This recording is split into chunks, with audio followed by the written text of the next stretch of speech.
Hello and welcome round to my house. Now we're kick-starting your weekend in style as I'm joined in the kitchen today by the cream of the Cornish food scene, the greatest Spanish chef working in this country today and the star of stage and screen who played one of the most memorable characters in soap opera history. So what are we doing out here? Let's get inside and let's get cooking.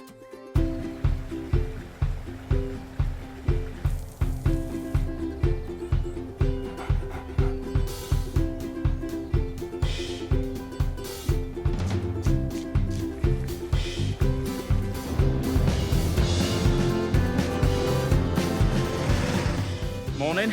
Are you coming in then?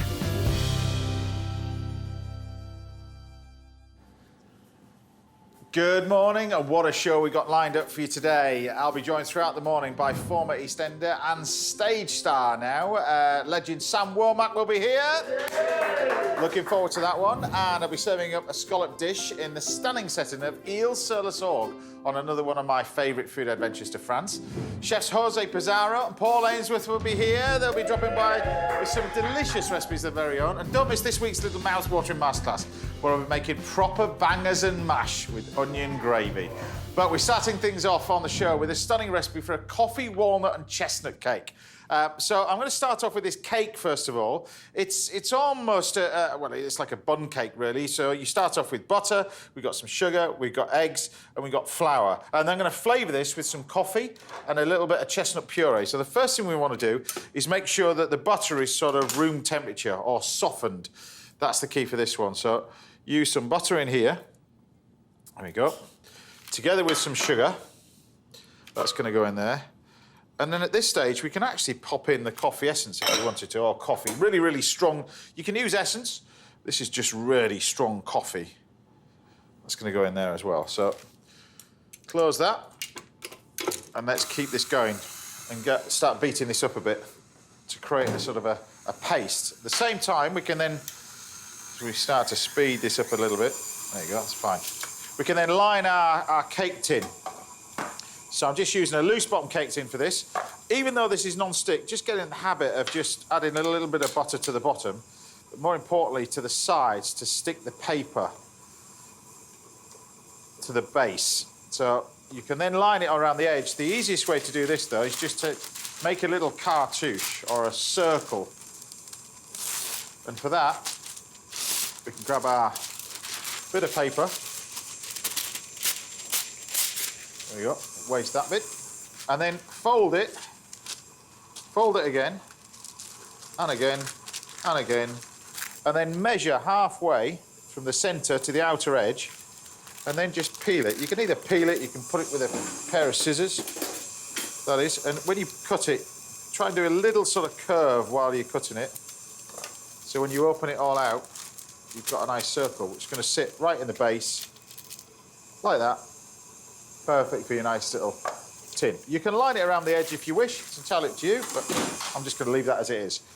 So that's our cake. And we start to really beat this up. It starts to cream the butter and the sugar together. I've got some chestnut paste over here. You can make that using some of these sous vide chestnuts that you can buy. You can just blend it. But a friend of the show sent me this sort of stuff, so I'm going to use a little bit of this, like that. There's chestnut paste in there. It's wonderful, this sort of stuff. Great flavour to it as well. And this is where you can add it, if you wanted to change this, you can add a little bit of brandy. Obviously, Christmas is just around the corner. This is perfect for stuff like that. It's great. So you've got this sort of creamed butter and sugar mixture now. Then we can add our eggs, one at a time, into here. And it doesn't matter if the mixture starts splitting now. So a lot of people panic when they're doing this and they think, oh, I need to add a little bit of flour, and the old-fashioned way of doing this is add a bit of flour to bring it all together. You don't need to do that. The mixture will look a little bit weird at this moment in time. It looks like it's all separated and split. You can see, look at that. It just looks a bit odd. But it'll all start to come together when you bind the glue part of a cake, which is obviously the flour. So just get rid of that lot out of there. And then we can go and combine the flour. And I always do, whenever I'm doing a cake, I always add the flour by hand because it makes a much, much better cake and I think a lighter cake. And we just bring all this lot together And I'm going to pop that into the tin. Now, the flavourings that we've got in front of me, we've got sort of it looks like a harvest festival in front of me as well. So hopefully, like I said, I've got this sort of chestnut puree from a friend of the show. Hopefully, by the power of the internet, we can visit Alicia in the grounds of her house, by the looks of things. How are you doing, Alicia? Just unmuted you, James. Oh, thanks very much. Yeah, lovely. Thank you. Thank you. You weren't even listening to that cake thing. Thanks very much. So I was just saying that you're a friend of the show, Alicia Vasery, everybody. Big time forager, but also successful forager, because now we're filming this in the grounds of your house. God, I wish. Yeah. Where... Can you imagine having this for your house? Oh, I know. You already do. I love you. Where in the world are you? So we're at Cusworth Hall. So what we're doing today, doing a spot of urban foraging. So when you're out pushing your pram, or you're taking dog for a walk, or you're just going for a tootle onto a bench, there's still lots of things you can actually go and find. So it's not all about putting your wellies on or your big fat boots on. You know, this is like putting your normal clothes on and then just going for a bit of a walk. And it's what you can find just being out and about, really. So even if you live in the cities, in the towns, you know, and you don't have your own garden, or you haven't got really great access to like big public spaces, get to your local park, because we've got some fabulous things in it. So tell us about this time of year then, because the season's changed dramatically. What should we be looking for? First of all, you want to go out with somebody who's experienced like yourself, so you know what you're doing, and get permission from the landowner as well. I'm assuming you've got that. You're not going to get arrested in a minute, are you? No, council's really on board. They're absolutely fantastic. They are. And the other thing is as well, it'd be nice if more councils got on board, because nuts are quite expensive in shops, and there's nothing better than free nuts. Right, OK. OK, so what should we be looking for? What's behind you, and what particularly, why have you got that thing on your head? Actually, do you know what? Apart from just looking fashionable, which is not really, it's a bit alien to me, is that I'm stood under a chestnut tree. Now, these things are really, really spiky, and they keep dropping off like behind us. If they get in your hair, it's worse than chewing gum. You can't get them out. It's like, there's a pair there, right? And you can see they're really, really spiky. So when they drop on your hair, they stick in it. So that's what they're designed to do. So they stick in your hair. This is to put birds off, but it's actually to put anybody off, because you need like 2 pairs of gloves when you're doing these. That's why I've got them dangling as a pair on a string. Right. Okay. But if you can see me, yeah. There's some belts there. Can you see these? I love this. I love this. Really nice and shiny. These are like the best sweet chestnuts. When you get the ones in the supermarkets from France and China, one, they've taken quite a while to get here. Straight off the tree, you can peel them, just literally with your hands. Those ones in the supermarket, okay, they're really tough. You need knives. And not only that, they've got a double layer of skin. So as you can see, this, when I've done it, okay, it's taken me seconds to do that. And look how nice and white they are. Now, Alicia, people were asking, is this a conker on what, you know, when you go playing conkers when you were a kid, is this the same thing or not? Right, OK, so what I've done, she says rummaging around in her pockets. Right, there we go. Right, so what we've got is, she says, hang on. Where's my walnut gone? I think I've dropped all my gear. Go on. Right, take over. Off you go. Easy identification. Right, so I'm going to put this forward camera. Chestnut, can you see how spiky that is? Yes. Yes. Right, good. Walnut, can you see how smooth that is? Yes. Right, no spines, nothing on that. So if you're looking at a tree, it's got absolutely no spines whatsoever. Those are walnuts. Right. These are a nightmare.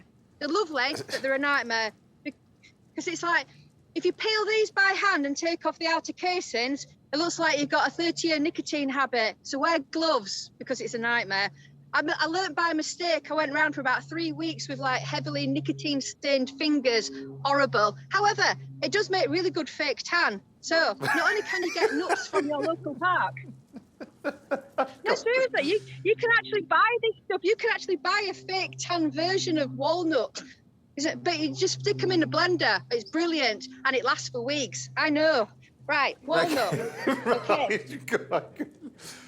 I'm just envisaging you spreading walnuts all over yourself. But anyway, go on. This one is an in-between, so it's not spiky as a chestnut, which is rampart full of spikes.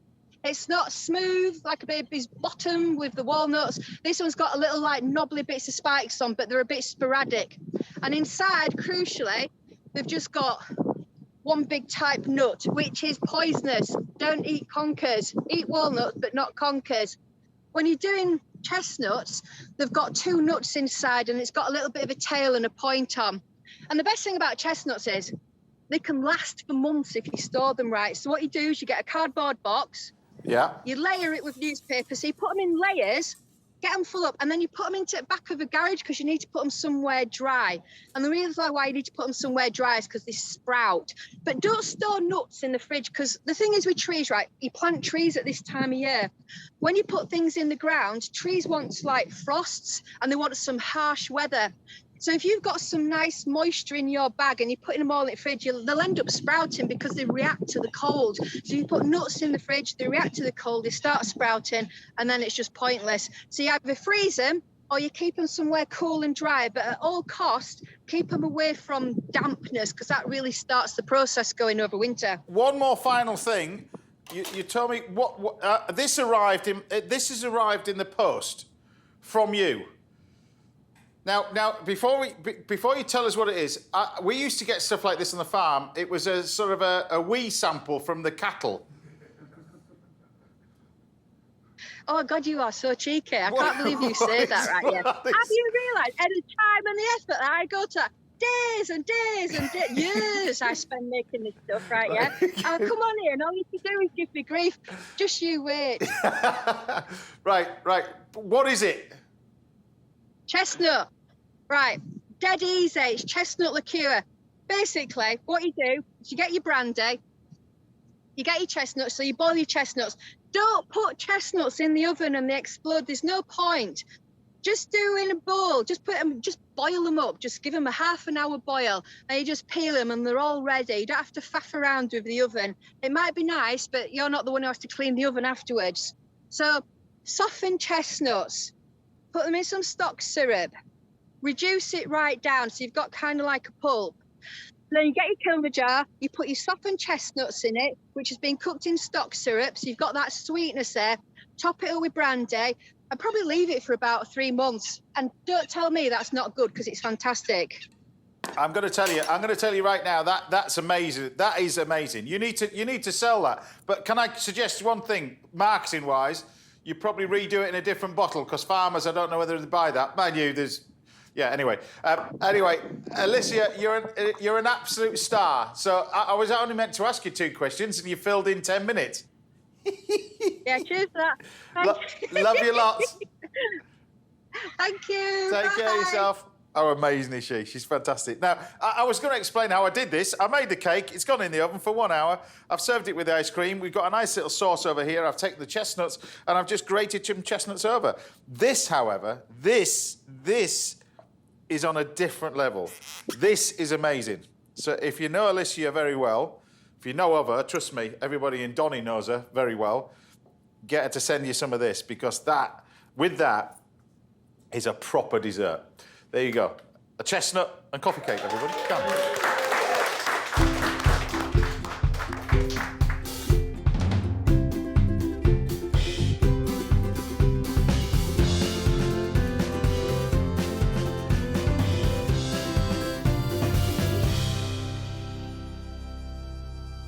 Right, still to come, we got dishes from Jose Pizarro and Paul Ainsworth, and I'll be joined in the house by Sam Womack. Don't go anywhere, guests. After the break, I'm going to be answering a few of your culinary questions. I'll see you in a minute.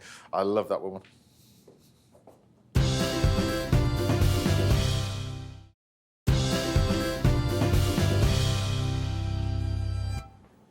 Welcome back. Now I'll be cooking for star of stage and screen, Sam Womack, very shortly, and Chef Paul Ainsworth will be treating us to some Michelin-starred magic a little bit later. But first, I thought I'd have a go at solving some of your kitchen dilemmas. And instead of just reading out emails, we're giving you the chance to ask us questions or ask me questions right in person. So we should be joined on the line by David Brooker from Kent. Yeah, I can see you, David. You've got the same thing as I have on the wall, the clock on the wall. There you go. A small scale, yes. The smaller scale. Well, you'd have to get rid of 2 or 3 of those cupboards to fit this one in anyway. But how are you anyway? How's Kent? I'm fine, thank you. It's good. It's sunny at the moment, so it's good. So what's your question for us? Obviously a keen cook. How can I help you? Yes, normally grow tomatoes every year. This year I decided to, 1, buy a wood-fired oven, and 2, make or grow some San Marzano tomatoes. So I've got a big bowl here. Just really wanted to know what to do with them. I've got a lot at the moment still green. Not sure what I can do with them, but just some ideas, really. Well, first of all, there's so many different things you can do with. I mean, I've got stuff growing in the bottom of my greenhouse as well. First of all, what are San Marzano tomatoes? I keep raving about them, don't I, really? They are, to me, the king of all tin tomatoes. Now, the tin tomatoes, particularly for a reason, they've got less seeds and they're lovely and sweet. So that when you're making a sauce out of them, which I'm going to do in a second, you don't need to use any sugar, which is so often the case. So these are the San Marzano tomatoes that you get. These are the stuff that you can get, like what you've seen there. Yours are slightly smaller. Now, the green ones you can actually chop up and use in a little chutney. Brilliant with pork pies and stuff like the hams, and it's delicious with vegetables as well. But San Marzano tomatoes, I think the best thing to do with these is to turn them into a sauce, all right? Now, I'm saying you've got your own, but the majority of people won't be able to grow your own. So you can actually do this with blended fresh tomatoes, which is even better now you've got them. So I would do exactly the same as I'm about to do now. So what you want to do, really, with this is you want to take a little bit of olive oil. Now, because we've got Jose on the show, I'm using a Spanish olive oil, okay? But it's got to be an extra virgin olive oil, a really good extra virgin olive oil. Then what you do is you take some garlic and give it a whack, because I think the best thing to do with San Marzano tomatoes is a simple little pasta dish. So we've got garlic, we've got a little bit of basil. Hopefully you can see in this pan, David, we've got a little bit of basil over here. Then what you do is you take your tomatoes. Now, I'm using the tinned ones over here, but the same thing applies with the fresh ones.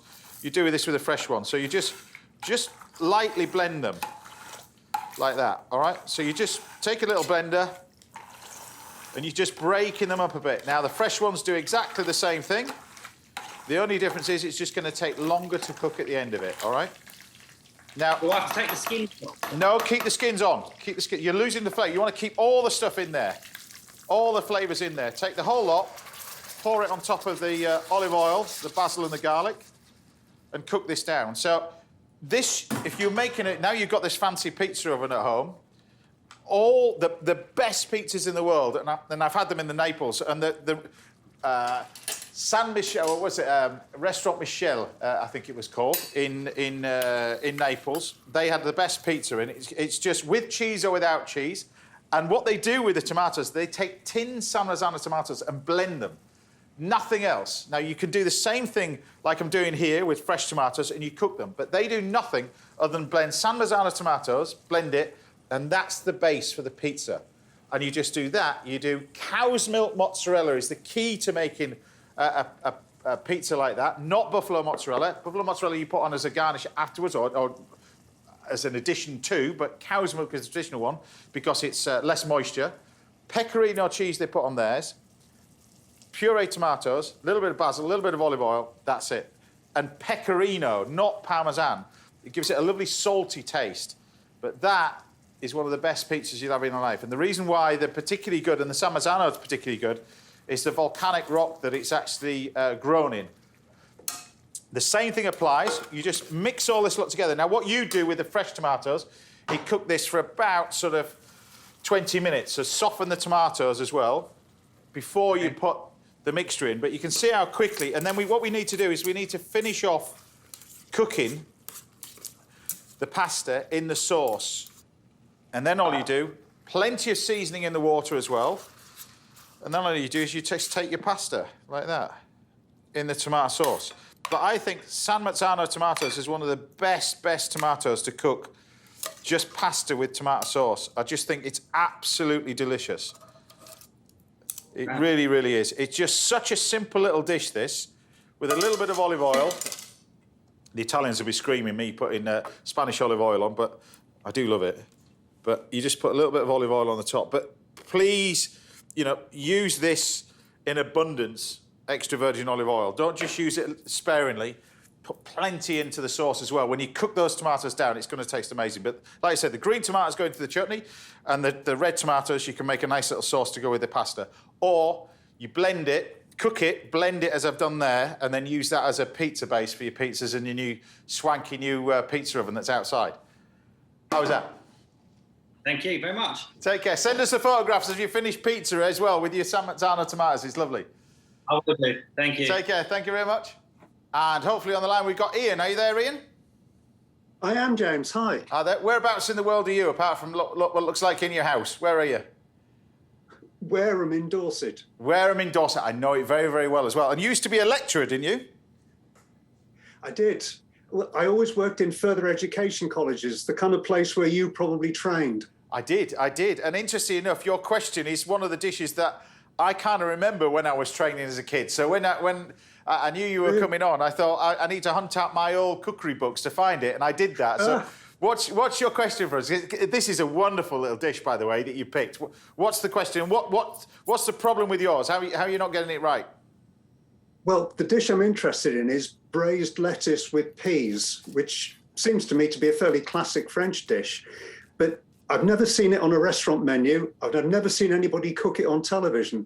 And I just don't know how to get it right. Well, it's a bit of pressure there, then, isn't there, really? So the key to this, I think, is to make an emulsification first. Now, so what I've done in here, so running through the ingredients for this, we've got lettuce, we've got peas, we've got parsley, a little bit of thyme, we've got bacon, we've got some shallot, thinly sliced shallot, we've got stock, and it's usually chicken stock with this. It can be done with water, but usually chicken stock and butter. So what we want to do, first of all, is we want to start by creating an emulsion, all right? So the emulsion is just going to be butter and stock. Now, this is a classic French garnish that you mentioned it's not seen in restaurants anymore. It certainly isn't seen as much as it should be in the UK, but it's certainly seen a lot in France. I was in France recently, I saw it over there, but we start with the butter and the stock and the shallots going in there as well. The lettuce bit here. Now, there's various different ways you can do this. You can shred it, but also you can cut it into quarters or halves, like that. So you can trim off this little bit over here, that little bit over there. So this is your problem starting off with, is it? Yeah. Trim that off, that's good. So okay. if you trim this little end bit off, then it will cook all the way through. And then what you can do is you can take your lettuce now, and this can sit in here, you see? Now, the most important bit is you don't want to overcook this. So you want to make sure everything's together. Now, if it was fresh peas, I would now add the fresh peas. Now, you can see all this sauce starting to emulsify now. This is where we can increase the flavour slightly if you wanted to. You can take a little bit of fresh thyme if you want. It's purely optional, this, but classically, I mean, the recipe's varied for all over the years, really, chefs to chefs, whoever's cooked it, really, but there's different variants of it. This is just one of them. A little bit of parsley, you can get this ready. Just a touch of parsley, like that. And now you can see the lettuce is cooked, but it's not overcooked. These frozen peas take seconds, all right? So as soon as they go in, now the clock is ticking. Now we can add our crispy bacon. That can go in. Then we can add our parsley. Goes in. You can see now, it's all I'm not messing around with the pan too much. It's all starting to come together. We take some salt. I'm actually really enjoying cooking dishes like this, to be honest, thank you for doing this, because it's the old classics that, as a chefs, we should never, ever forget. And we mix this all together, look. And you see now you've got this lovely sauce at the end of it. Yep. This moisturing. Now, you can speed that up. If you crank this full whack now, it's going to take about 20 seconds now to get this ready. So we fire up the stove. It's all to do with timing. You see, the lettuce is perfectly cooked. It's not soggy. but it's not rock hard, all right? And then Yeah. what we can do is we Right. take this out, lift this over the top, with all your peas, your lettuce, your bacon, like that. No. And this, like I said, you see this on restaurant menus in France, but sadly not in the UK. But this would be a dish in France, just with a nice little bit of crusty bread in a brasserie. It's beautiful. But, you know, if you want to serve this as a little garnish, it works brilliant with a little bit of chicken, a little bit of fish. But in its own right, it's an amazing sort of dish in its own right. So the key to it is don't overcook anything. But, of course, you've got this amazing little sauce at the end of it with the stock and everything else. Yeah. And there you have it. Hopefully, Brilliant. I've done it justice. How's that for you? Brilliant. That's Wonderful. terrific. Thank you. Well, best of luck Yeah, with it as well. great. And likewise with the pizza, the caller that we had on earlier, you have a go with that and send us a screenshot of it, and we'll put it online for you. All right? Okay. Thank you Thank very you. much. Best of luck with everything. Great. Thank you. There you go. If you've got any questions or anything to do with food, then do drop us a line to one of the addresses on the screens right now, and we'll try to answer them on the future shows. Still to come, I'll be giving you a masterclass in sausage mash and proper gravy, and we've got recipes all the way from chefs Jose Pizarro and Paul Ainsworth. But don't go anywhere, because after the break, I'll be here in the kitchen with my guest, Sam Womack. I'll see you in a minute. That is delicious.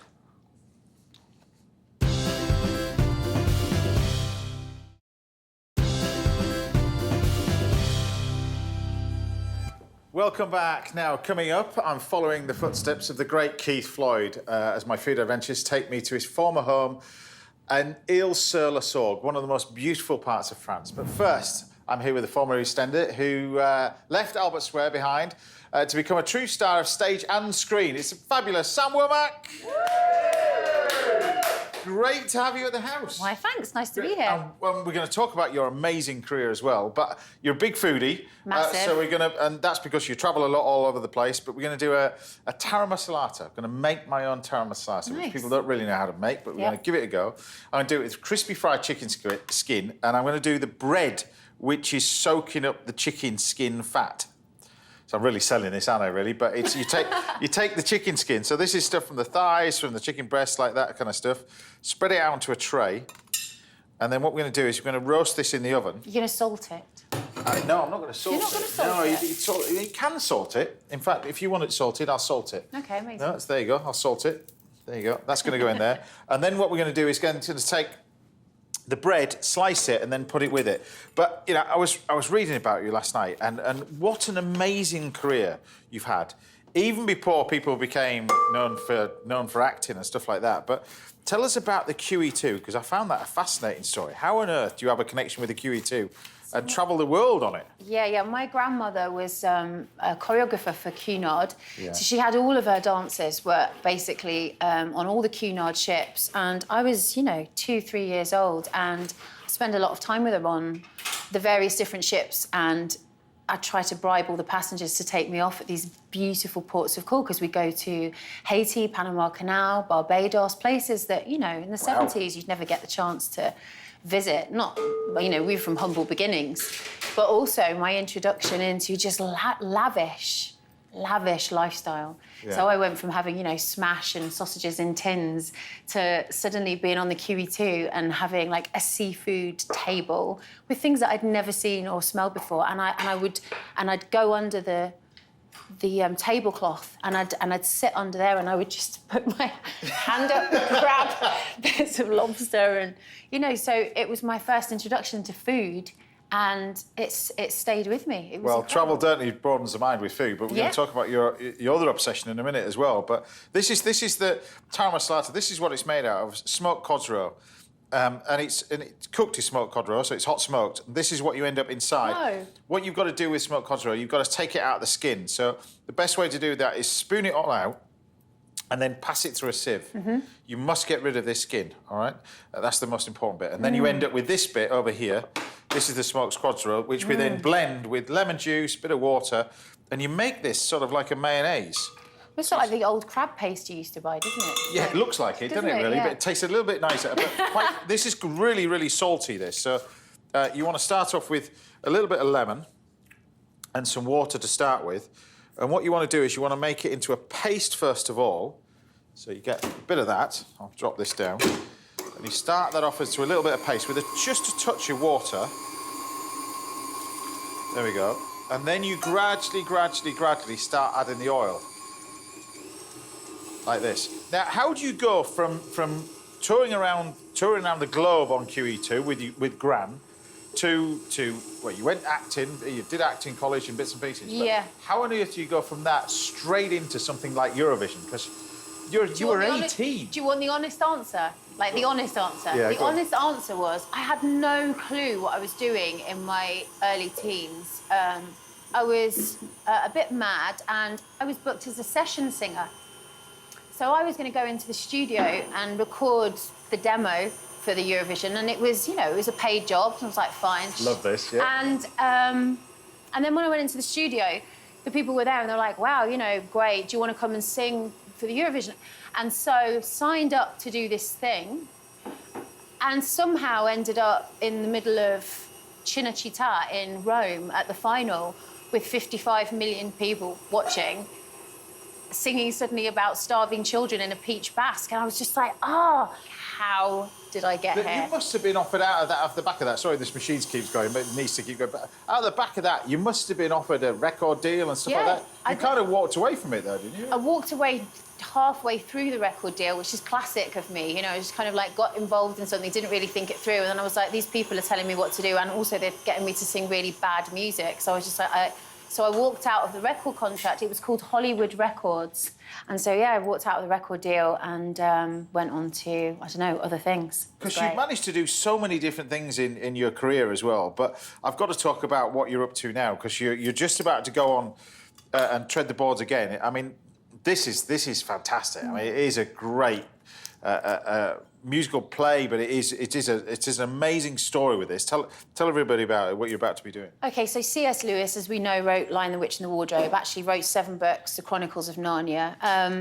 A theologist at heart, so this was a man who was never ordained, but his fascination, his longing to understand what life was about, what mythology was, what religion was. And I just felt like now, coming out of the pandemic, when we're all going a bit crazy, going, what the hell does anything mean? Yes. What do I want to do? Everyone having existential crises, like, all over the place. And you just think, this piece for me felt really moving. And the other day I was in rehearsals and I was watching Aslan. I was being moved by puppets, a bit like the Warhorse puppet. Yeah. Kind of very elegant, huge structure, which is being moved brilliantly. For anybody that hasn't seen, this is the lion. This is the lion, Aslan. Yeah. Who I suppose was depicted in the books as a kind of, son of God or whatever, but it's not specific to any religion. It's mainly about kind of good and evil and purgatory and all of that. It is a fantastic, I mean, like you say, a great storyteller. And what part do you play? Because you play another great part in this. Jadis, the White Witch. And I'm playing her like she's a kind of facilitator, she's a groomer, she's kind of, she works out what that person needs and starts to seduce them into what she needs them to be. And it's a really spooky, seductive role, but it's not as clinical as that because you kind of got the coexistence of good and evil. So actually, Jadis needs Aslan and he needs her, and so there's a kind of beauty in that. But this is. I mean, this and would be. Fly. I know you fly as well. You were mentioning that as well. But this must be difficult enough when you've got one location to do it in. Yeah. Taking this on the road must be just stratospheric. I love touring. I think it's back to the QE2. I get really claustrophobic being in one place for too long, hence my addiction to property searches on the internet, which we talked about. I wanted to get to that as well. Because... So, I love touring, but it really doesn't help with my addiction at looking at property wherever I can. You have a similar addiction to what I have. It's property websites. You spend hours and hours and hours. Hours. You're the same. I'm like, even in lockdown, it got so bad. Where does that come from? Was that when you were a young kid, like you say, with the QE2 and that kind of stuff? Yeah. Because not only that, because you got and bought somewhere abroad, and I bought a house in the mountains just south of Valencia. So I did actually commit to a property, which is amazing. But I don't know where this thing comes from. I was just like, for me, like looking at different ways of living, what you get for that, what climate change, you know, the climate differences make in terms of how you live, the cost of living. What drew you to that one then? What? The Menu del Dia down the road, 15 minutes down the road. What, the restaurant drew you to? No, it's just the amount of food choice that we get. I mean, my partner and I go down there, we've got our rescue dog, he'll do a plate of sardines and drop the head and the tail into the dog's mouth, and we're all done at €6. Sounds Right? pretty good. Sounds pretty good to me. See, everyone's nodding, like everyone's like, Sounds pretty good to me. Look, we'll talk so much about it. We've got loads to talk about anyway, and more about the tour. But that's your taramasalata ready. Wow. The chicken skin, we can then you have just this done, and then you just chop it all up. Oh, my goodness. So this gives you this little umami sort of hit, really, on top. But you take your crispy fried chicken skin. God, that looks great. And you put that over the top of the texture's taramasalata. really beautiful of the taramasalata, isn't it? It's like It's just delicious, but when you make your own, it's totally different to the packet stuff. Yeah. And they'll probably have that in that sort of little cafe down the road for €6, but... Of course they will. But there you have it. So you've got a little sort of assiette of all different things. So you've got the radishes, you've got the fried bread in the chicken fat, you've got the cucumbers, and you've got the chicory. Taramasalata, easy as that. That was beautiful.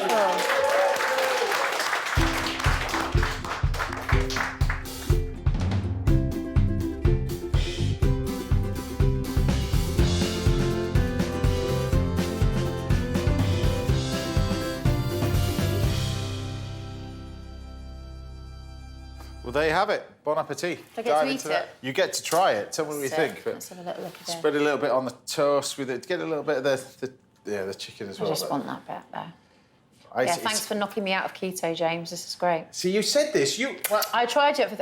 I've been trying it, but Sam arrived straight in. She's apparently on a keto diet and munched straight into a cake that I had on the side. That's all gone. Toffee sauce, gone. And then I got the blame for it. It was keto cake, right? It was definitely keto cake. No, it was a fudge cake, but that is... That saltiness of the skin, the crispy, just elevates it to a... It's totally different when you make it yourself. It's completely different. It's amazing. That's We'll chat more a bit later as well. Anyway, anyway, I'd love chatting to you. It's brilliant. Thank you. Right, we've got a recipe of sea bass in store for Sam later. But join me again after the break when Pizarro's finest, he wrote that, Paul Ainsworth. Rick Steiner's not going to be happy with that bit. I'll be firing up the stoves. I'll see you in a minute.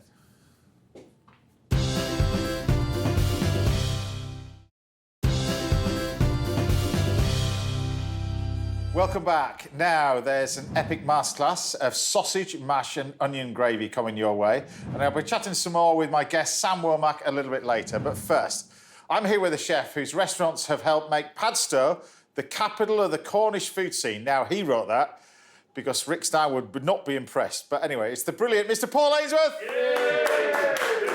Love you, really. Anyway, so what are you cooking then, Chefy? Because I love your food. Go on, what are you cooking? So this time of year, I brought up some beautiful wild mushrooms. I've got a beautiful pan. We're going to just make a mushroom persillade with some parsley, some tarragon. Then we're going to do some poached eggs, make a lovely mushroom soup with these, and a lovely little mushroom crostini. The stage is yours, so off you go then, Chef. First of all, you say the stage is mine.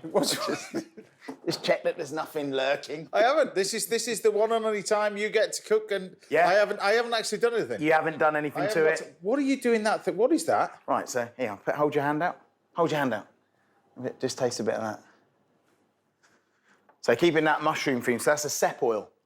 So you just constantly, and dried seps, readily available, really, really good for like giving that nice savouriness to things. So with a soup like this, it's really, really quick to make, okay? And you want to just keep everything nice and thin. So we're slicing the shallots, first of all, really, really nice and thin, all right? Yeah. I've got the sep oil into the pan. We're going to add a little bit of butter in there. And straight away, you can smell that lovely smell of the sep oil warming up. So we're just going to get a little bit more heat into there. So how have you been anyway? Thanks for having me back. That's all right. That's all right. We've been trying to get you, but you keep changing your minds. You know, we've been trying to book you, but you keep cancelling on us. That is absolute rubbish. Absolute right. I keep cancelling on you. Well, you're too busy now. You've got festivals named after you. You've got all this sort of stuff. You know, I just said, it makes me laugh. Do you know what? Should we just get the GQ out the way now? I wasn't going to mention GQ. I'm not going to mention GQ. I'm not going to mention it all. I'm just going to mention that, you know, how times have changed.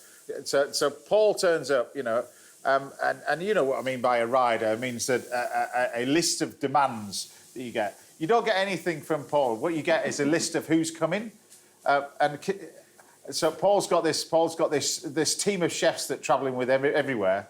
So wherever Paul goes, it smells of fresh paint, doesn't it, chef?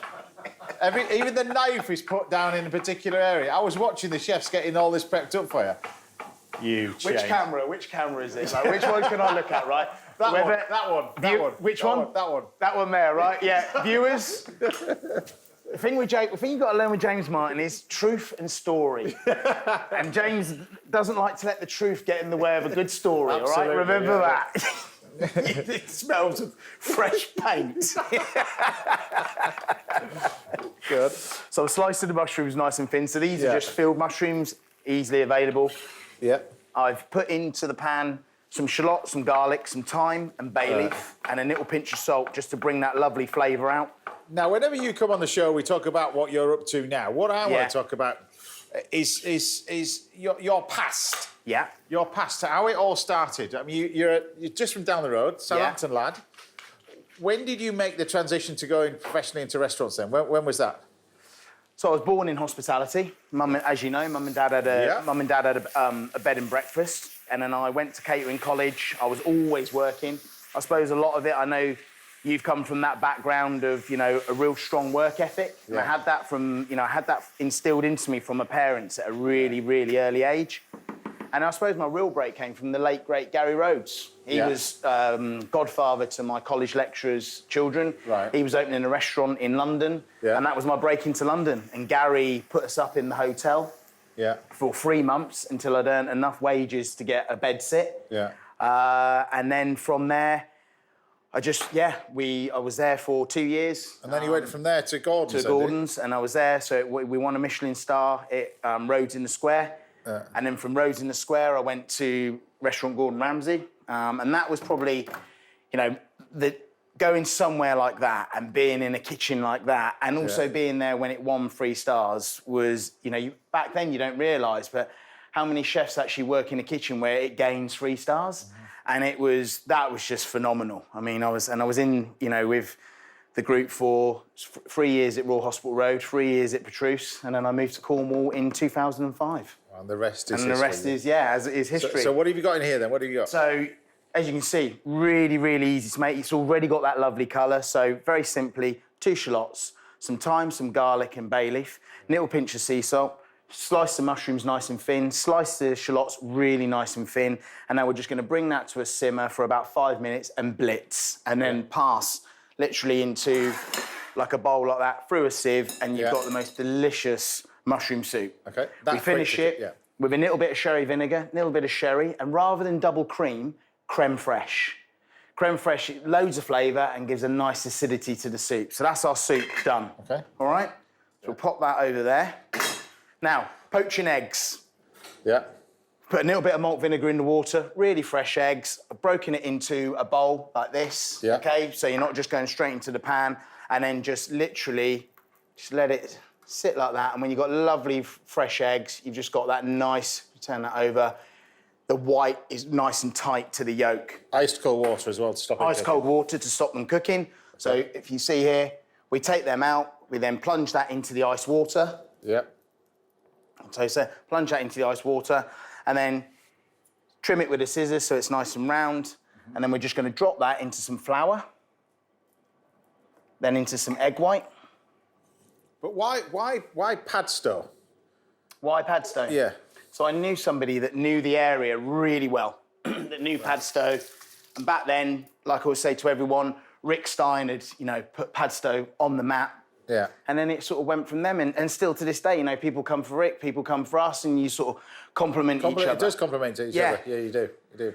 So this bit now, so this is really classic, which I know you look like what you call a mushroom persillade. So we've got shallot, garlic, great mushroom. We've got some lovely chanterelle, some girole, some pierre de mouton. And we're just going to get some shallot and some garlic. Yeah. So in there, And this is just all really, really quick, nice and just really, really nice and fresh. So I'm going to put into the pan a little bit of the sep oil. But you've managed to take sort of Padstow, you've managed to accumulate a business that's got the fine dining restaurant. Everybody hasn't been there, but you've got number 6, which is fine dining place. But then you've gone over the water to Fancy Rock, right on your ex-boss's doorstep, really. Yeah, and you know, like Gordon's been a great support. He always comes into the Mariners with the family. Yeah. And yeah, look, I know you're exactly the same. You know, I love. At the end of the day, if you love food, you love food. So whether it's fish and chips, whether it's a piece of turbot with langoustines, whatever. If you love food, you love food. And when we did the Mariners was just all about, for me, everything I remember a pub being. My favourite dish that I love, we've just tweaked it a little bit, is the plougmans. And it's not a deconstructed plougmans, it's lumps of cheese, good ham, nice salad, baguette, all of that. And you're right. So what's going on here then? You've got the mushrooms? We've got the mushrooms in, so I'm just going to now chop some parsley and some tarragon. And you know, you can just see, again, this is, you know, my favourite way of cooking, because all you've got there is just great ingredients, some shallots, some garlic, some parsley and some tarragon. And I'm just going to sit that on my toast. Now, I've known you, been privileged to know you a few years now, and you never stop. What's next year going to bring for you? Or is it, for a lot of chefs, I think it's consolidation, isn't it, really, and understanding what you've got and trying to keep what you've got, because it was so close to losing what you've got, and look after what you've got. You're absolutely right. It is. It's you know, we've built 5 businesses over the years. That, you know, Cornwall has been a place that people have, you know, especially this year, you know, really came in their droves, come on holiday, you know, building back the teams, and being very, very grateful for what we have and what we're doing. Right, so we're just going to put our lovely grilled toast here. Take some of those lovely mushrooms. You're not bad at this, are you, really? I'm going to take some more of this lovely mushroom. So you just got the shallot in there, the garlic, parsley, tarragon. It's all in season right now. We have an amazing guy called Chris who goes out and forages all of these. So now we're going to put the egg. Cornish mushrooms, just on top. Absolutely. I knew you were going to. They are. Of course they are. So we've got some soup here. Just finished that with a little bit of sherry vinegar, and a little bit of creme fraiche. Like you say, the creme fraiche gives it that little bit of acidity to it. It's just so savoury and moorish. And so you pour your soup like that.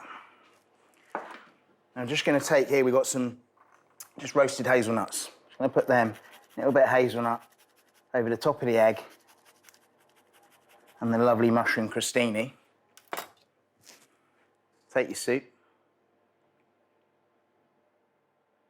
Some more of that oil. And there you have it. Mushrooms, fried egg, and toast.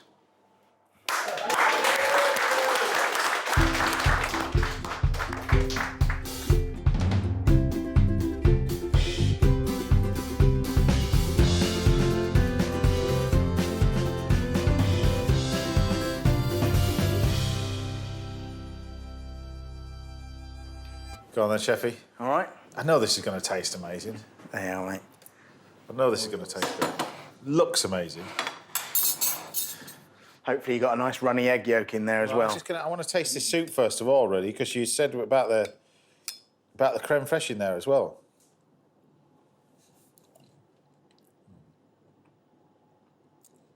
Wow, it's amazing the flavour you just get out of those mushrooms, isn't it? Yeah, and they're just, big button mushrooms. But like you said, it's the vinegar, the sherry and the sherry vinegar. Yeah. That's the key to it. Touch of sherry.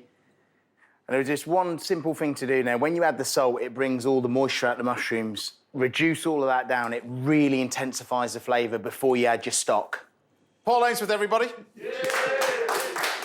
The genius, Mr. Paul Ainsworth. This is amazing. This is amazing. Right, Chef Jose Pizarro will be cooking for us very shortly. And trying to top trump both of them, I'll be hopefully trying to do a dish, a little masterclass dish, a bangers and mash a little bit later. But after the break, I'm leaving Hampshire behind and heading to Provence on another one of my fantastic food adventures, this time to Ile-sur-le-Sorgue, which was the home of the late, great Keith Floyd. Anyway, I'll see you in a minute.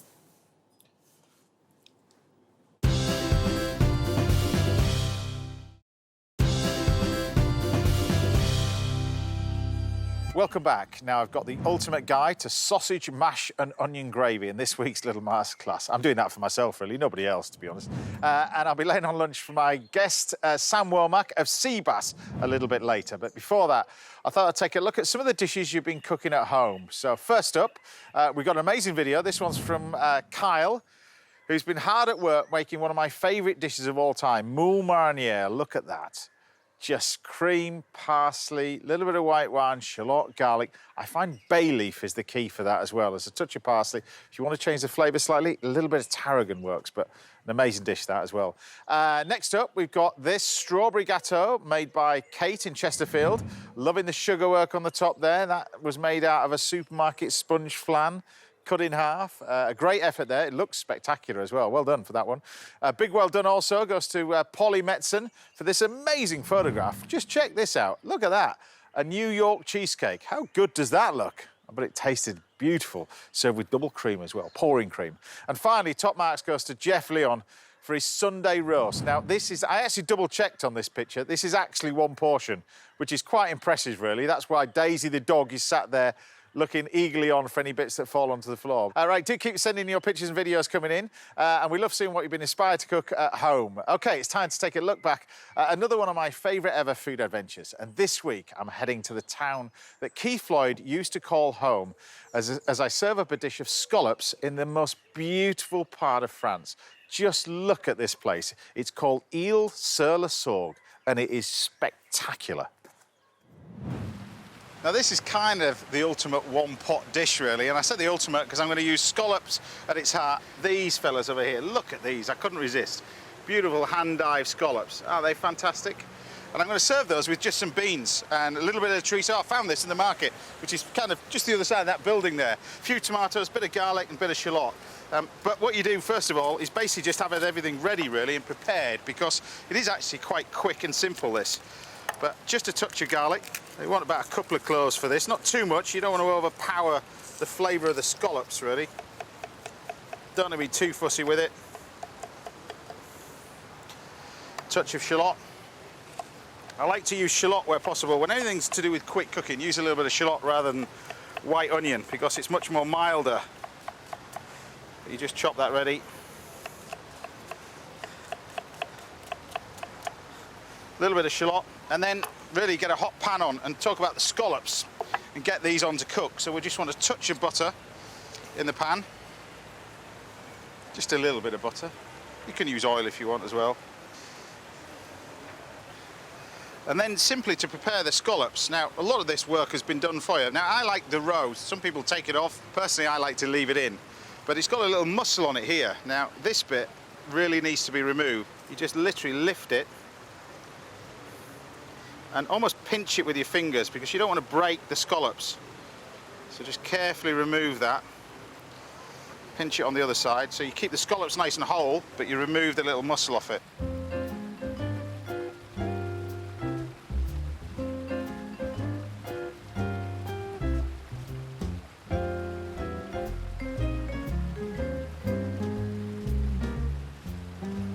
Now, once the scallops in your pan, of course, we're going to get letters on programmes. I've been on this 20 years, I've been doing it now. I'm washing my hands.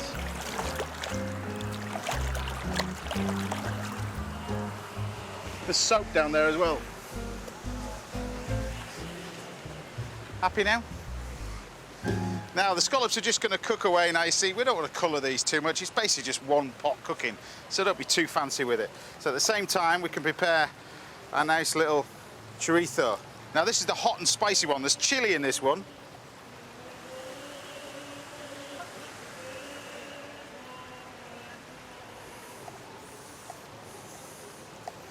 Look, this is the spicy one. The word picante is what you need to look for when you're looking for chorizo. But that often refers to sort of the paprika, the spice in there. You get lots of oil from this. However, this one's got chili in, so it's a bit fiery. But all I'm going to do is just basically throw the chorizo in. Now, chorizo and fish is just a classic combination, particularly white fish, like cod and seafood like scallops. It's just wonderful. Now, you cook this chorizo down with the shallots, with the garlic, for literally about 2 or 3 minutes. And then all we need to do now is grab some tomatoes. Now, I couldn't resist. This market's full of them. This and shorts and tea towels, tablecloths, and stuff. Just stuff. That's why the Brits love it. Why do we have an obsession with just stuff? Talking of tea towels,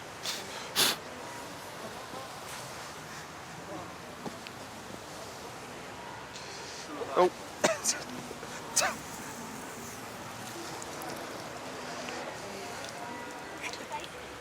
might need a new one.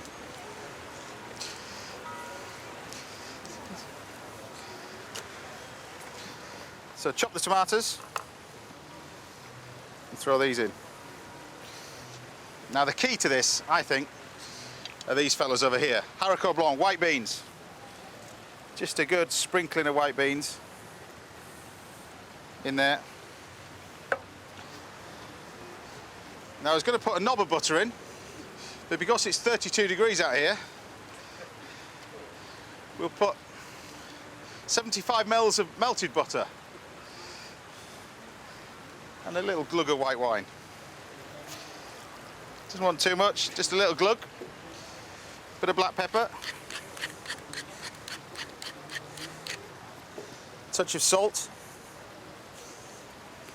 And then some herbs. Before we get even more letters, this is basil in here. Look, nowhere to put it. We just sprinkle that over the top. Yeah, get in there, Rob, look. And then we just cook that with the lid on for about 5 minutes.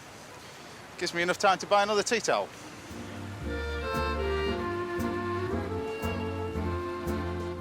And one quick shopping trip later. See, now we're talking. Anything in just one pot like this is perfect. All I'm going to do is just finish this with a bit more basil. Just roughly chopped. Little squeeze of lemon juice right at the end. Have a quick taste.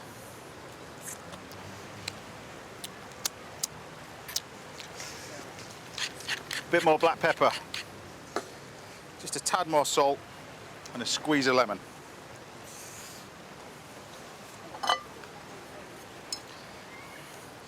And then just serve it. It's one of those dishes that doesn't need anything else, just simple. Full of flavour. Doesn't need anything else. Well, I don't think it needs anything else. However, our team here criticised me quite a lot, saying, need to decorate it up a bit. Happy? There you go. Beautiful hand-dyed scallops, spicy chorizo, white haricot beans with a generous glug of white wine and a hint of flambéed tea towel. Tasty stuff. Well, these guys seem to think so. Now, you've been sat here like a group of wasps hanging around. I thought I'd give you some food. What do you think? Delicious, really delicious. Happy with that? Delicious. Good job there isn't a pattern on the plate, isn't it, really? You just scrape that off. Do they feed you at home or what? Eh? It's all right, I'll wash up as well. Typical English.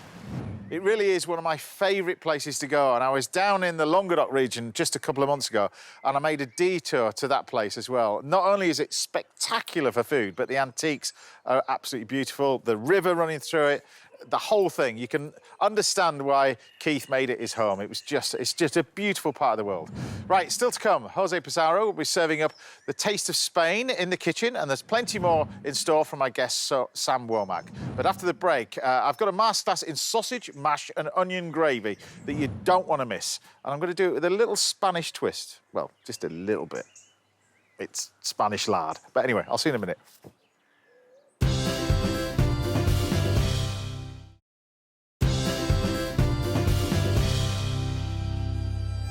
Welcome back. Now I'll be cooking a sea bass dish with an Asian slaw for Sam Womack, and Chef Jose Pizarro will be right here very shortly.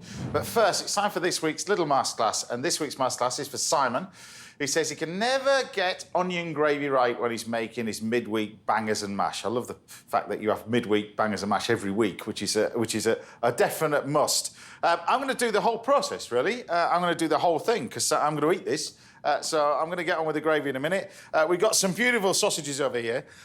Now, what I'm going to do is I'm going to cook it. This is a little homage to Mr. Jose Pizarro, really, this one, because I've got a Iberico fat, lard over here. Lard is obviously from pork, dripping from beef. But you can get this Iberico fat in here, and I believe that the Spanish have the greatest pork in the world. They really, really do. It's amazing. So we take some of this fat that you can actually buy in the little containers, and then we're going to fry the sausages in this fat in here, which is going to taste amazing. Now, because we've got a few crew in here, I'm going to put a few more than normally. You've got to please them. You know, if this was a salad, you wouldn't get that response, you see. But then what we're going to do, we'll get that cooking away nicely. Then we'll turn our attention to actually the onion gravy. So, onion gravy. We'll get the pan on first of all. You get the pan on, and then we take the onions. Now, with the onions, it's up to you which onions you use. Try and use white Spanish onions. This is classed as a white Spanish onion, or large white onions, really, as opposed to shallots, really. I think you get a much stronger flavour with the onion gravy. There are onions out there. We've visited Île-sur-la-Sorgue on the show. Which is the home of, or used to be the home of the late, great Keith Floyd. Roscoff is another place where you can get an amazing onion from. Roscoff onions are the famous onions, the onion seller, the French onion seller with a stripy shirt.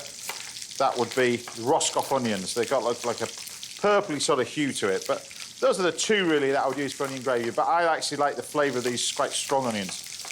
You tend not to cry if your knife's sharp when you're chopping onions. You can have as many gadgets, onion goggles and all that kind of stuff, but make sure your knife's nice and sharp. So, a little colour on the sausages. Looking pretty good already. So there's 1, 2, 8 for me, 4 for the crew. That's going to go. Then whack this straight in here. That's going to go straight in there, in the hot pan. Right, over here, we're going to make our onion gravy now. So you can do this in butter or you can do it in the fat. And again, we're going to use some of this lard, ready, to keep the flavour going all the way through it. Take your onions, pop your onions in. And then what I like to do, I call these, and I say to my chefs, good, this is where the age thing comes in, because some of my chefs have never been to one before. But I said, what you're trying to create with this is you're trying to create fairground onions. It sounds ridiculous, but, you know, some of my team are sort of 18 years old and their only fairground experience is on a digital pad or a computer game. You know, the hook a duck, that kind of stuff used to be the fairground sort of thing. Coconut shies, and you used to have your onion hot dog. So you cook this for about 8 to 10 minutes. It needs a decent amount of time.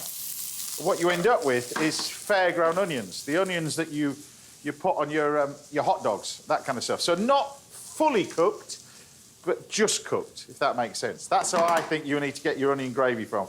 Reminds me of my gran, this sort of onion gravy that you have in here. So you can start to fry these off, but that's the kind of thing that you want. So a little bit of colour on it. There you go, fairground onions. Now, once we get to this stage, the liquid form of it comes into 2 varieties if you want. You've got the very famous gravy granules that you mix with cold water. So for this one, you would take the granules like that, Don't put these in hot water, otherwise it goes lumpy. But cold water, like that. Mix it together. And then you pour that in there, and that becomes a thickened gravy. That's that. Now, nowadays, I think makes a really, really good gravy. If you want to do it really amazing tasting gravy, you can then take a little bit of alcohol. Now, you can use sherry or you can use Madeira for this. Madeira works amazing, or sherry. Actually, stay away from sort of red wine for this one. Madeira or sherry, I think, is the key to this. So you put that in there, you reduce it down a little bit, and then we turn our attention to what we've got in here. This is this liquefied stock. You can buy this from the supermarket, like that. It comes in the form of chicken stock or veal stock, or beef stock they call it, but it's made out of veal bones. But those are the two main different types. And what you want with this is you want the beef stock or the veal stock. And you take this mixture and you pour it into here. And you can see it's jellified. It's jellified for a reason. So when you cook the stock with the bones in, all the sort of gelatine that comes out the bones sets this stock. And the more reduced it is, the more jellified the stock is. You see that's not as reduced as much. This is probably chicken stock, this one. But you can take a combination of the two if you wanted to. But when you get to this stage, the whole process now is to sort of get it going and get it sort of rapidly cooking. So I'll move that over there.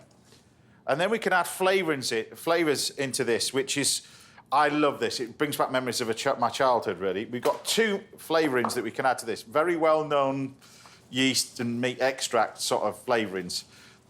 But you can take this, and what this is, it creates an umami hit.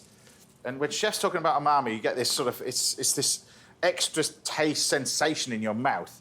And you get this from either of these. And if you use a combination of them both, it works amazing. But if you take a little bit of this, and we're only talking a small amount, sits in here, this will actually colour it.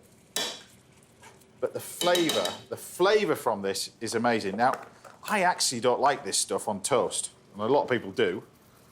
But if you mix this together with a little bit of butter and create a little,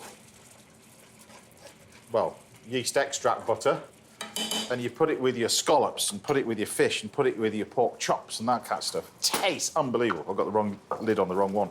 But it tastes amazing, absolutely amazing. So what you want to do is you want to sort of reduce this down now to create a nice little sauce.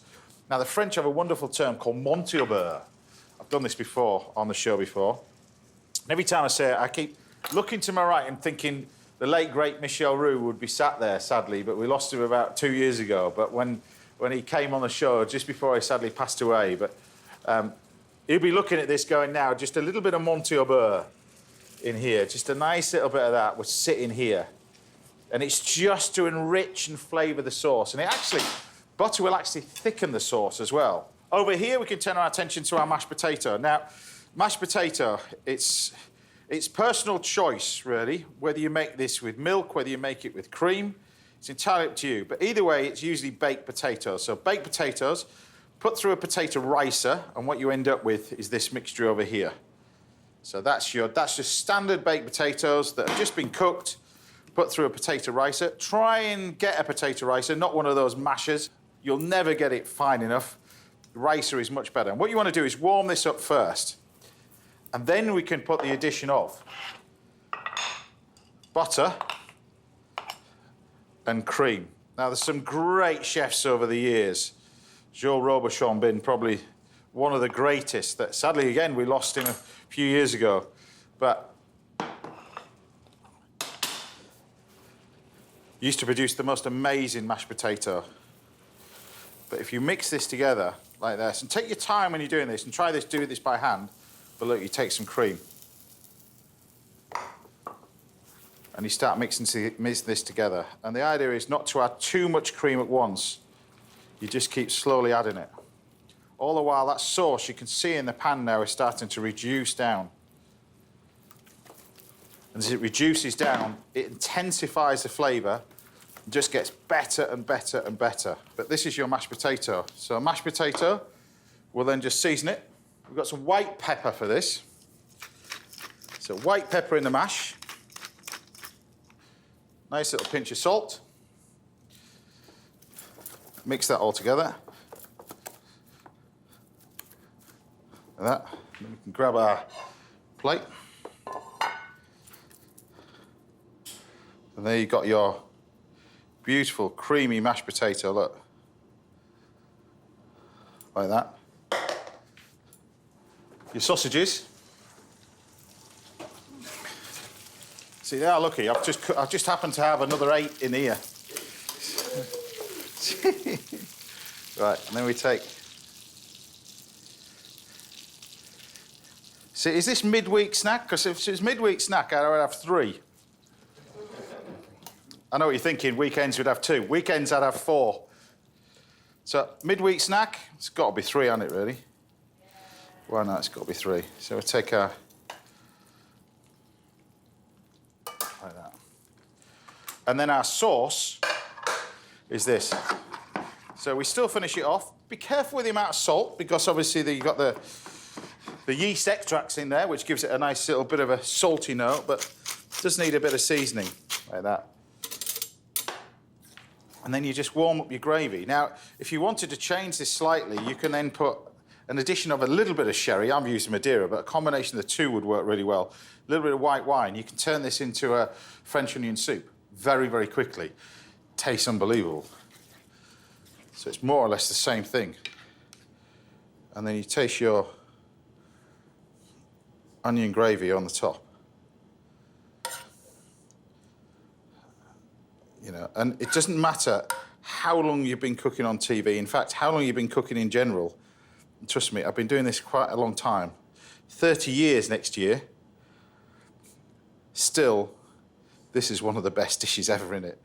Sausage and mash. Look at that. So there you have it, Simon. Hopefully that helps. My version of sort of a proper gravy. And don't forget the little yeast extract. That's the little key. There you go. Bon appetit. Now, if there's anything you'd like to learn about in a little Marscast, then do get in touch. We'll see if we can help out right here on the show. Time now for a quick break, but join me again in a couple of minutes when I've got more brilliant cooking from the legendary Jose Pizarro. So, crew, about 30 seconds.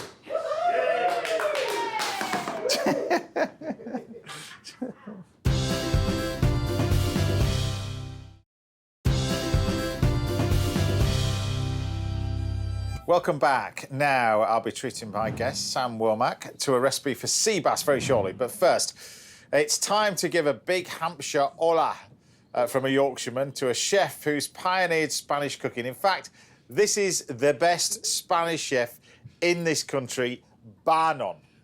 Trust me, I've tasted his food, bar none. It's the brilliant Jose Pizarro. Thank you, my friend. Legend. Love your food. Your restaurants are amazing. We're going to chat about it in a minute. I've seen you got this beautiful piece of steak here. Tell us about this. What are you going to do?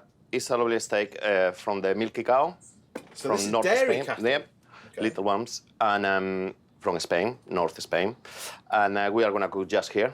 Okay. With we are gonna grill some chicory. Yeah. We are gonna roast some tomatoes.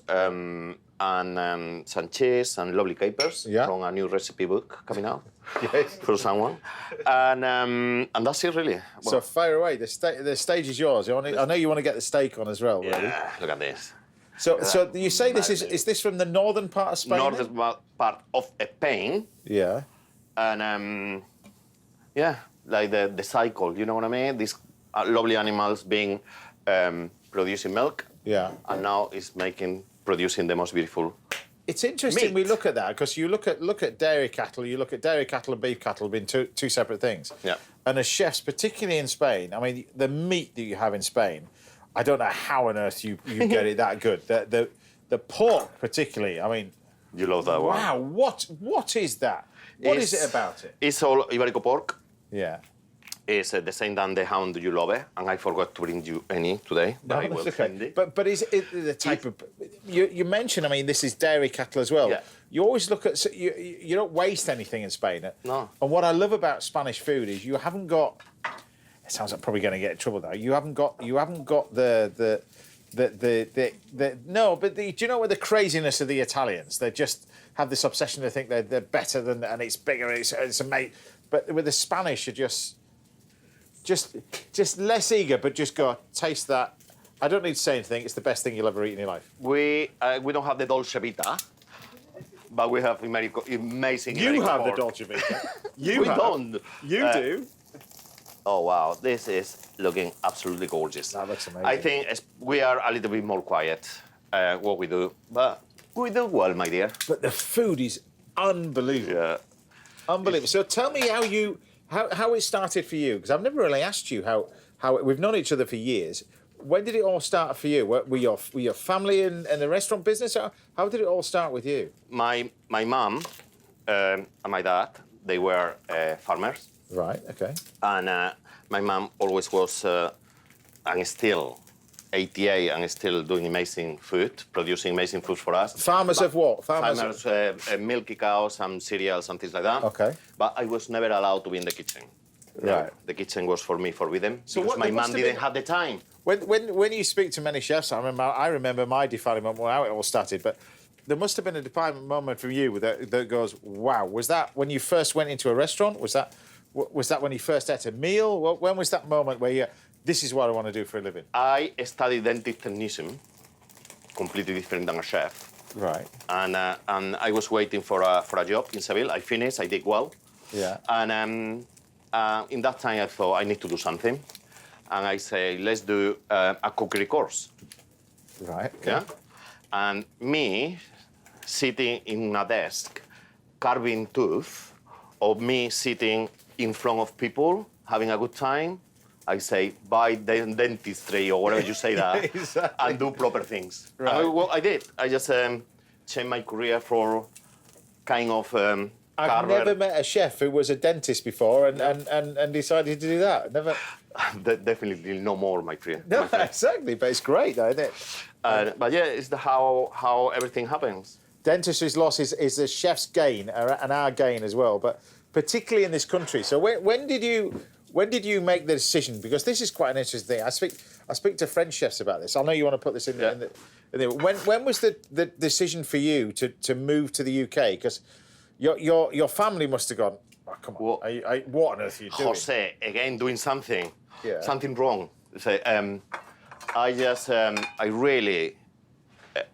I really want to learn something different techniques, different cuisines. In Spain, 23 years ago, was not many things going on there. Yeah. You know, now we have the best of the best, but a long time ago was nothing much going on. Yeah. And I thought I'm going to London. Right. I came here. Yeah. And 23 years ago, still, like we say, my English is a little bit interesting. It's all right. And that's it. So tell us about your restaurants then. You started off with one. Now, how many have you got at the moment? I'm running 6. 6 restaurants? Yeah. And these are all are they all the same, the tapasy sort of style, or? Is 3 of them, 2 of them are more tapas. And then I have a proper restaurant. Yeah. When I say proper restaurant, it's more sit down. Yeah. And then a pub in Surrey. Yeah. And just... Because you took over the pub that Claude Bossy had, didn't you? Yeah. Right. I took over from him, and then from French to tapas, and then open in August in the Royal Academy of Art. So you've just bought you've opened the Royal Academy of Arts as well. Yeah. To run 6 restaurants, and you still got a smile on your face. I'm very lucky because one thing I have, and I have to say, I have the best thing in the world. Yeah. Seriously. This is a little bit burnt, but he's going to do the job. It's taste. Have the taste. And it's all about the people. And I'm very lucky because the team, the family is absolutely But you have amazing. a great partner, and your partner supports you no end. I know that. Yeah. Peter. Yeah. Peter Pan con tomate. Yeah. Peter is if anybody's the biggest fan of you, it's your partner. And I think we are very lucky what we have. You know what I mean? We are very lucky with the people we have around us, and they love us. Yeah. And it's the important I thing. love you both because you put the two of you together is just it's just You just bring it. These two gentlemen, when they come into a room, they bring a smile to any room. It's fantastic. It's absolutely fantastic. And that's what hospitality and food should be all about, though, shouldn't it? Really. The good thing is, we forgot one thing. What is about hospitality? And hospitality is not about the chef or it's not about the front of house. Hospitality is about everyone sitting at that table or sitting at the bar. You know, it's what it's all about. We have the chicory there, all the flavors from the burning nearly chicory. there. I'll let you concentrate on what you're doing. And then we have these lovely tomatoes. This is from your garden, by the way. I was stealing before. Yeah. Again, we are going to just splash a little bit, just to bring the juices there. Yeah. And going into the pan. Yeah. Hopefully these are not I'm glad I bought these pans. Wow, I did well, eh? I've had these pans. These pans were made. A local ironmonger made me these pans, and look. So we are gonna put some parsley as well to give some flavor there, some color. Look a little bit weird, but I promise it's gonna taste good. Where I put this one here, the capers in the end. Yeah. This one is done. The steak is resting. I promise I'm no loss, eh? You happy? I'm more than happy. Always is happy to be here, my friend. Okay. You're welcome anytime. Look at that. Look at that. Hopefully it's not... I'm ready to plating. It's fine. Ready when you are. Yeah. Okay. Ready.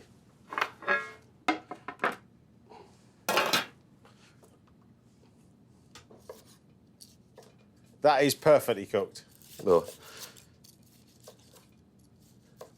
All right. This one, in the middle. What we are looking is just all over around. Nothing perfect. Perfection is not in my own wall. It's not achievable. It's not achievable. I was always taught perfection is never achievable. And why? Why do you... Yeah. You strive for perfection, but you'll never get there. That's what you want. Put all over this one around. Some fat, because the fat is a flavor. And now, what else? The cheese. Plenty of Idiazabal, no manchego. Yeah. Oh. Yeah. Some capers. A little bit more. So these are fried capers in butter. Fried capers in butter. I think it's important. You have all the flavor there. The burning from the chicory. You have the tomato, the acidity of the tomato, the saltiness from the capers. Almond, chef. Almond. Don't forget that, and don't burn yourself. You know. And olive oil. You usually just put olive oil on it, don't you? Yeah. I drink olive oil before bed. Olive oil is just... And I've said this all along, I think Spanish olive oil is the best olive oil in the world. I just think it's spectacular. Happy with that? I am, as you are. Yeah? It's good cheese. You got a glass of wine there. Finish it off. I think I well deserve it. Exactly. Jose Pizarro, everybody.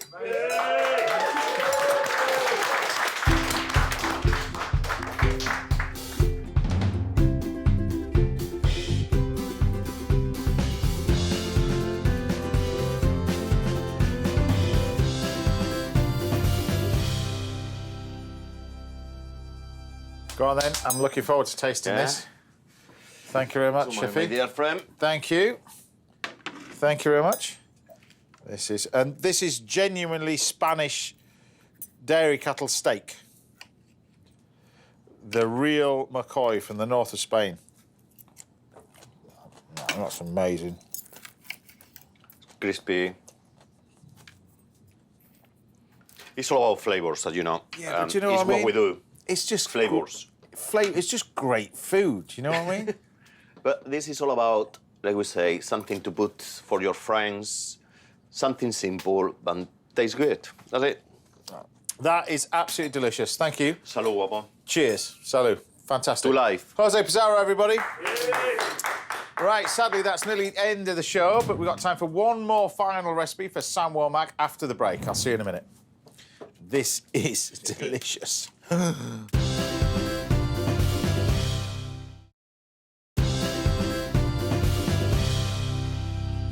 Welcome back, sadly, to the last part of the show. I'm still back in the kitchen with the one and only Sam Womack is here. Yay! And I thought I was busy, but you are extremely busy. We're about to get a lot busier anyway with the tour. We'll talk about that in a second.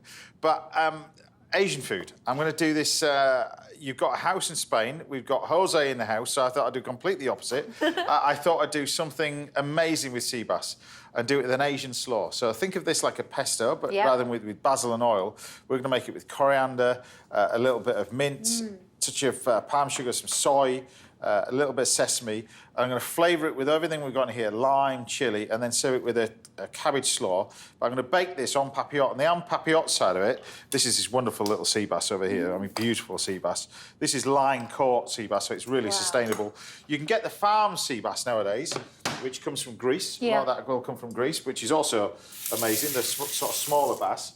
If that was in the UK, they'd have to put it all back because it was too small. But they farm the bass nowadays as well, which is easily accessible.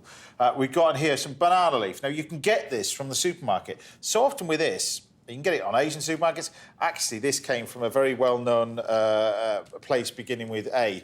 Okay. That one. Yeah, let's not go there. Well, you can get it from there. But you can. Yeah, you can get it. If you want to. Yeah, if you want to, you can get it from wherever. But this was easier. Click, and it just arrived. But this, you can get it frozen from the supermarket. If you just go out looking for it, a lot of people, because they don't see it, it's not right in front of them. They think it's not there. Yeah. Banana leaves, they are there in the supermarket. I've never cooked with banana leaf, ever. What you've got to do with it, first of all, is you've got to make it pliable. If you don't, it'll break. So to make it pliable, you apply heat to it, and you either do this over a pan, and you warm it up in a pan, or I use one of these because you've got one at home, but you just blowtorch and you see the texture change. It goes shiny. You see it becomes pliable. Yeah. And would you do that straight from frozen? You can do it straight from frozen, or you can just do it in a pan. Just flash it in a pan, or you can put it under the grill, put it in the oven, just to soften it up so it becomes pliable. Yeah. And then what you can do is then start to add all the ingredients onto it as well. Now, the reason why I'm doing this sort of food is to build you up, because you're about to go out on tour. This amazing, story is fantastic. Lion, the Witch and the Wardrobe, it's just an amazing story. Those people who haven't seen it, where have you been? The theatre is something that runs through your blood, though. Yeah. People think of you and, think of it depends what generation you are, I suppose. You look at you and you think EastEnders, because you were in it for quite a long time. 8 years on and off. 8 years? Yeah. But theatre has always been there for you. Yeah, so right the way through. Yeah, my grandmother, obviously, we said was a choreographer, but she... I did that programme, Who Do You Think You Are? Have you done that? I haven't done it. To be honest, they must have asked to be honest, they've asked me. To be honest with you, I know who I am, and I don't want it announced on national TV. To be honest, Yorkshire lad. I know where I am. I know where I've come from, and it's now Elsa's business. What did you find surprising about that? Anything that you? Well, I didn't have access to all of my family records. Right. And so it was impossible for me to find out what my lineage was. I mean, where I'd come from. The weirdest thing was, my grandmother used to take me to the theatre all the time. She always used to take me to... Do you remember Michael Crawford did Barnum years ago? He did that at the Palladium. And I was obsessed with that when I was a kid, like really obsessed with it. I loved the music and loved the show. Anyway, we did this show, and my great-great-grandmother was in Barnum Circus. So she... Really? It's insane. So all of those... You didn't know about this? No, I didn't know about it. Then I got taken to New York, which was great. Some people end up in wherever. I was like, I've got to go to New York. How terrible. So I went over there and went to the Barnum Museum, and there she was, Jessie Ryder, in the programmes out there. But spending time with all the characters that I'd been fascinated by. Tom Thumb, the singing nightingale, just all of these people that had been so prevalent in my childhood. Suddenly I was attached to. I mean, doing the programme for people that don't know their family history, you suddenly get given this gift of where you come from, and it's pretty amazing. But it's a notoriously tough industry, the one that you picked to go into. Not just, early on in your career, we talked about music as well as Eurovision. This is the fish, by the way. It's amazing. You just take this and then you just whack it in the oven. A little present. And I've got one in the oven. And the idea is it takes in all those flavours. We're going to use this ingredient from it, but the rest of the ingredient comes in the form of a pesto. We're going to make like a little slaw with it as well. But when you pick, like I say, you picked a notoriously difficult, two notoriously difficult industries to be in, really, acting and music as well, really. You managed to combine the two. at the same time. Yeah, I'm not really sure I've ever picked anything in my life. I just kind of just end up where I'm at, you know. So I always think, was there a moment when I thought, I'm going to pursue this? I just kind of did what was on offer, really. Things just kind of happened for me in that respect. And so that's where I went. I mean, I sometimes wonder what I'd have done had I not done that, you know. So tell us where... So you're on tour now. It's now till whenever. We talked about this, so my understanding of times, Yeah. dates, I'm not great. I know it's starting soon and it's ending later, and it's in the UK, but it's literally coming to, you know, theatres in and around the UK very soon. And obviously, great production is great cast. It is great. I mean, great producers, great everything else. You managed to work in your career with so many of them. Did you work with Don Johnson from Miami Vice at one point? Oh my God, I did. I did. Well, I did. First, it was so And I did. Patrick Swayze one.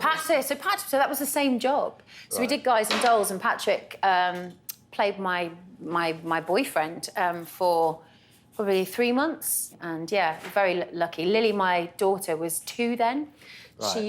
They used to make her little costumes, kind of mimic costumes of mine, and Patrick always used to lift her up and says to her, "No one puts Lily in a corner." And I was like, she had no idea at that time, but now she dines out on that story regularly, you know? So what's next for you then? Because obviously we spoke about the place in Valencia. Is Yeah, that I'm gonna something get there. That's going to be... What's the goal for you then, Sam? Is it something you want to do, a retreat there? Yeah. Or Yeah. what's the idea of it? Yeah, so the idea is to do something where I'm in control of my life and my income. So the industry that I'm in at the moment is, you know, it's fantastic and it's joyful, but the pandemic taught us all different things. And for me, I wanted more control over my own life.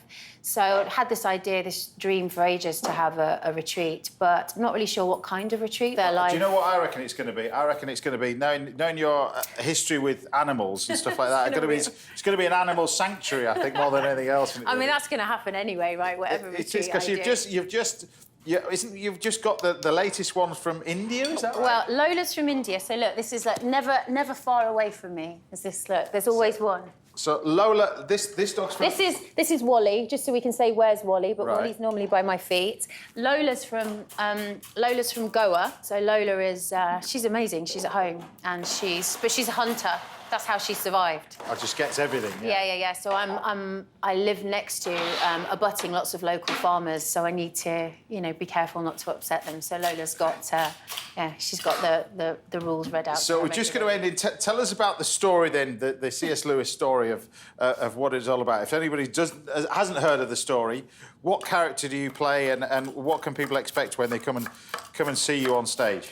So it's a fictional tale about, really, it was historically set after the war about 4 evacuees, children, but we're not really setting it in a historical place or time. It's more about displacement, and it's more about the natural world and theology, kind of, you know, good and bad, how they coexist. It's a magical piece.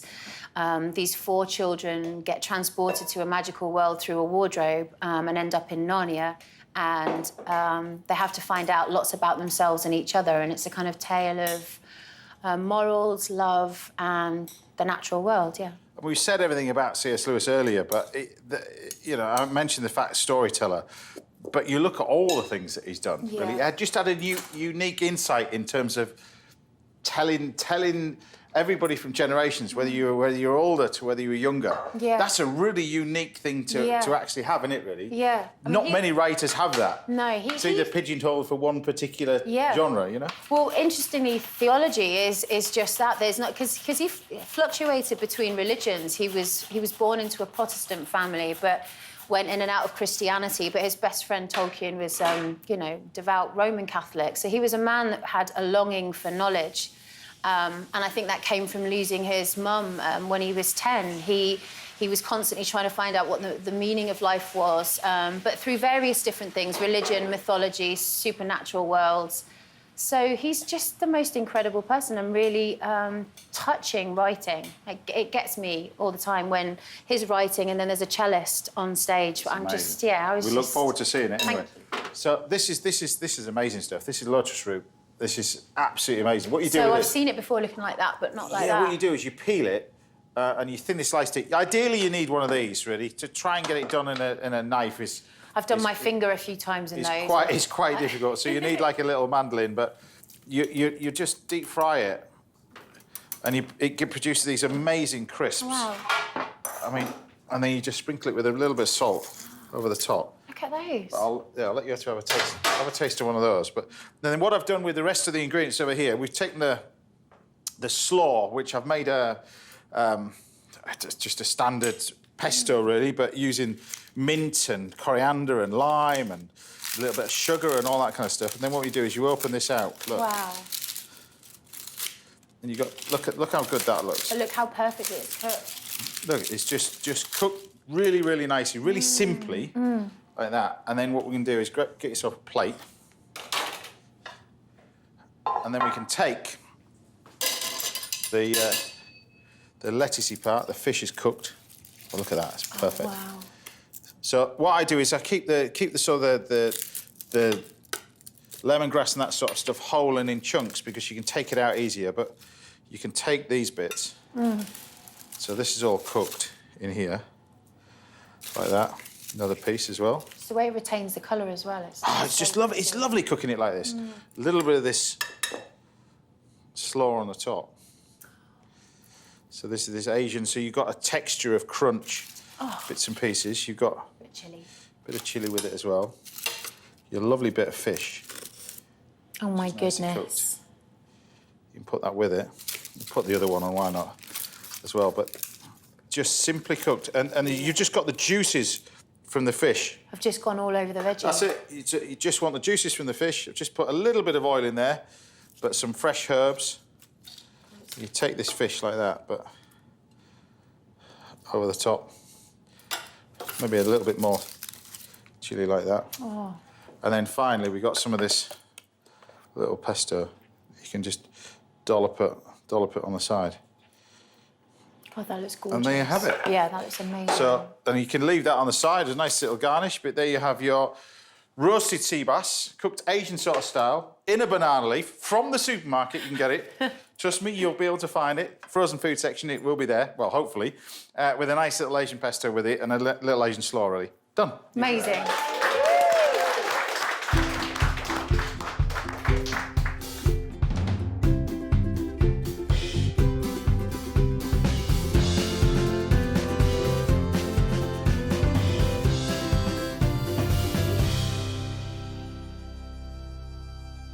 Well, there you have it.